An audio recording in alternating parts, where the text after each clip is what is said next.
Hello and welcome to our Manifest Your Success series. If you haven't been listening our previous series, please go back and listen. Today we are gonna start with you being action taker. Are you an action taker? Hello and welcome back. This is Priya, your host, Priya Mishra. When the idea is hot and the intention is strong, before the feeling passes and before the idea gets dim, this is the best time to take action, said Jim Rohn, a well-respected entrepreneur, author, and motivational speaker. According to Ron, there is such a thing as the law diminishing intent.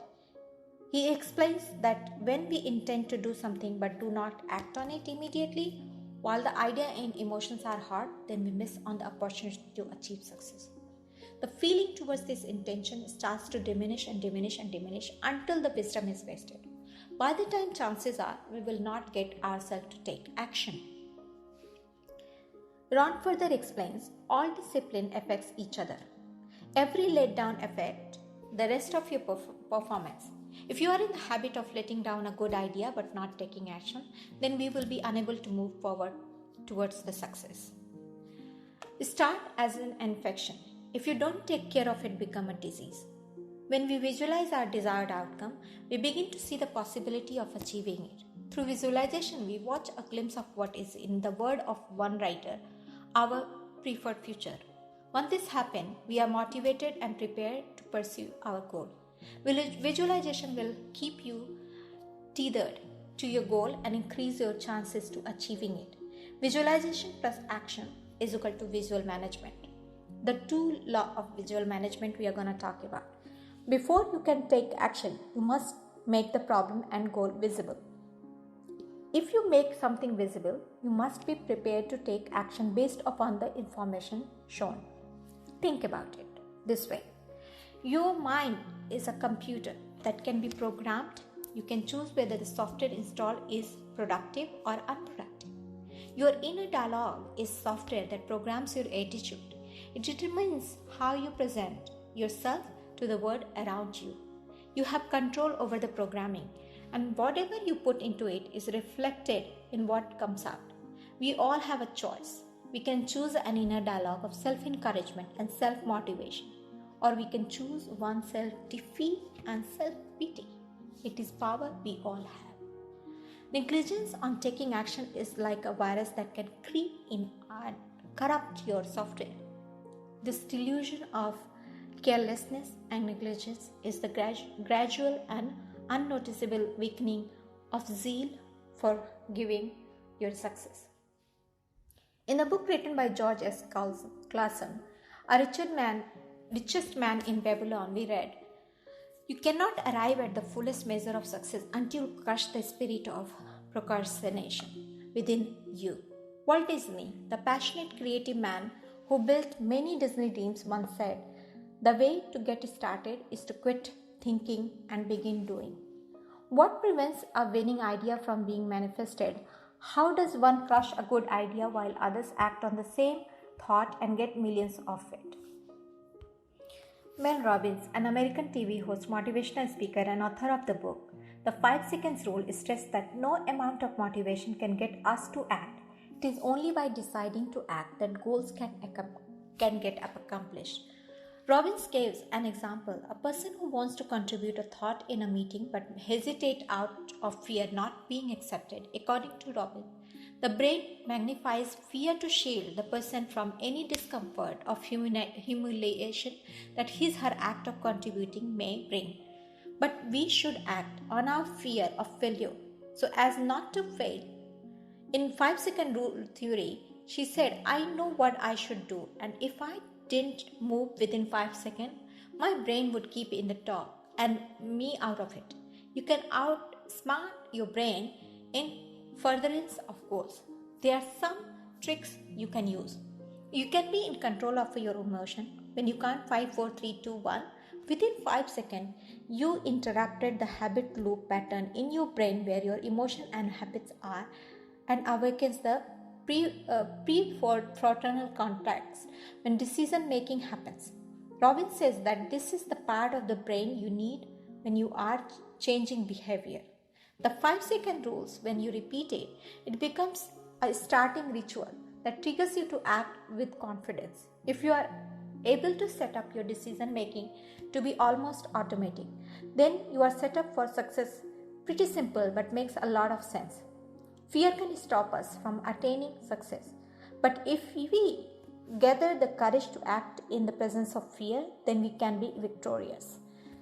It's your job to push yourself, because every struggle with the self-doubt, the achievers we admire, to her, the most people moving from thinking to getting into action, the more the world is going to improve and the more our lives will improve. Dale Carnegie, an author and lecturer, said, "Inaction breeds doubts and fear. Action breeds confidence and courage. If you want to conquer fear, do not sit home and think about it. Go out and get busy." Henry Ford once said, "One of the greatest discoveries a man makes, one of his greatest surprises, is to find he can do what he was afraid he couldn't do." What is the core of your request? How do you expect to achieve this? No one will take action for you unless you take it. Whatever conceived excuses you have, our ideas remain as concept until we take the necessary step to make them possible. Henry Ford had a dream of a horseless carriage. Through having a demanding job as an engineer at the Edison Illuminating Company, where he was on call 24 hours a day, he spent whatever extra hours he had to build his concept. After all his effort in 1896, he was able to put together his prototype, the gasoline-powered quadricycle, a vehicle that 4 bicycle wheels run by a 2-cylinder, 4-horsepower gasoline engine. He later sold his prototype to build a better one. Taking on investors, he built his own car company. He went on improving his model until he came up with the Tin Lizzie, or most commonly known as the Model T, which becomes an immediate success. Wanting to be able to speed up production and improve productivity, Ford invented the assembly line techniques, which allowed him to outpace his competitors and offer better sale price, pointing to consumers. His innovation revolutionized the American industry. Henry Ford acted on what was needed to build his company. To this day, Ford Motor remains competitive in the automobile industry. But taking action also needs planning. Henry Ford and other business magnates must have spent so much time going around their goals to see how they can materialize them. A good idea matched with the right actions is a good step for success, but should not fall short of a well-thought plan. In the article, "What is the Planning Fallacy and How Can You Avoid It?" by John Rampton, Entrepreneur Leadership Network VIP, the theory of psychologist Daniel Kahneman and Amos Tversky, the planning fallacy is cited as a contributor to action failure. It is described as a cognitive bias. Kahneman and Tversky defines the phenomena as the tendency to underestimate the amount of time needed to complete a future task, due in part to the reliance on overly optimistic performance scenarios. These are use data or past experience to your advantage. Set realistic deadline. Remember Murphy's Law, that status sometimes things go wrong. Explore your best case scenario, your worst case scenario, and your most likely scenario. Based on that, past experience and circumstances surrounding your goal. Scenario planning is very important in action taking. You have to create a hypothetical situation in your imagination before you take an action. You have to go for all sides of possibility and create those hypotheses, test it and implement it, tweak it as and when needed. Action without planning can help us minimize risk and enable us to be more effective and productive, to help us achieve the highest performance of our intentions. While in action, we can fall in many ways, but there is not a fall that cannot be solved if our focus is the right place.